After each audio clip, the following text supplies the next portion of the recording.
L'ONG OTA ne reste pas en marge du sommet des 3 bassins forestiers tropicaux du monde, actuellement en cours en République du Congo. Cette organisation non gouvernementale contribue à cet événement via une thématique précise intitulée Impact des activités industrielles sur l'environnement. Thématique discutée ce 26 octobre lors d'un mini-panel. Nous sommes ici dans un sommet qui parle de la préservation des forêts, donc de la protection de l'environnement. Et c'est le domaine dans lequel nous agissons. Nous avons ici des grandes forêts où il y a des sociétés forestières qui s'installent, des sociétés de mines qui s'installent. Et nous croyons que nous, en tant que bureau d'études, qui réalisons des études d'impact environnemental et social, nous sommes partie prenante dans cette histoire parce que c'est à nous de leur donner le canevas sur lequel ils vont travailler pour que la protection de l'environnement soit réellement effective.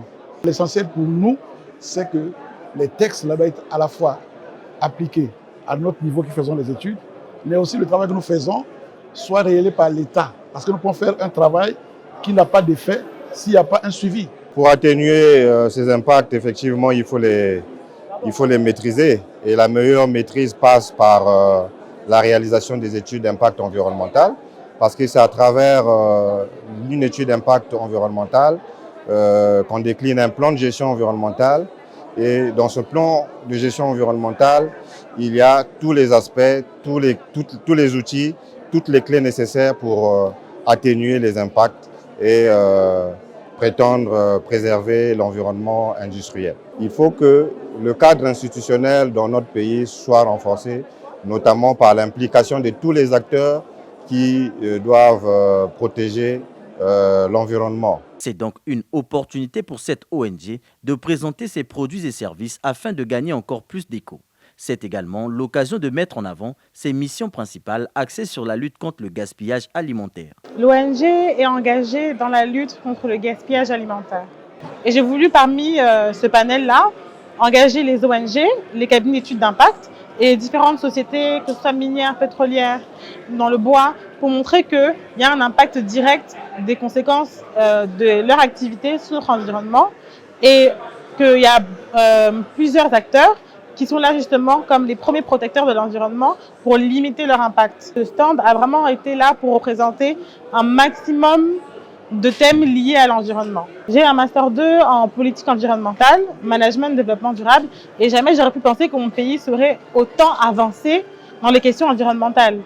Et aujourd'hui, je suis très heureuse de ça, que vraiment le Congo soit vraiment la porte-parole de l'environnement en Afrique maintenant et du développement durable. Lors de ce sommet, OTA n'est pas seule. Elle est accompagnée de plusieurs partenaires dont beaucoup ont pris part à la discussion pour aborder l'impact des déchets sur l'environnement. Le consul honoraire de la République de Saint-Marin a saisi cette opportunité pour mettre en lumière les initiatives de son pays au Congo concernant cette question. Nous sommes venus présenter la technologie qui a été mise au point dans notre République pour le traitement biologique des déchets pétroliers.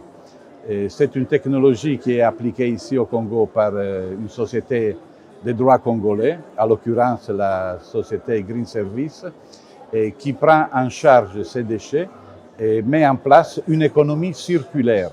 C'est une initiative qui est à louer car elle porte au niveau mondial la problématique de la préservation de ces bassins qui sont les poumons actuellement de notre monde.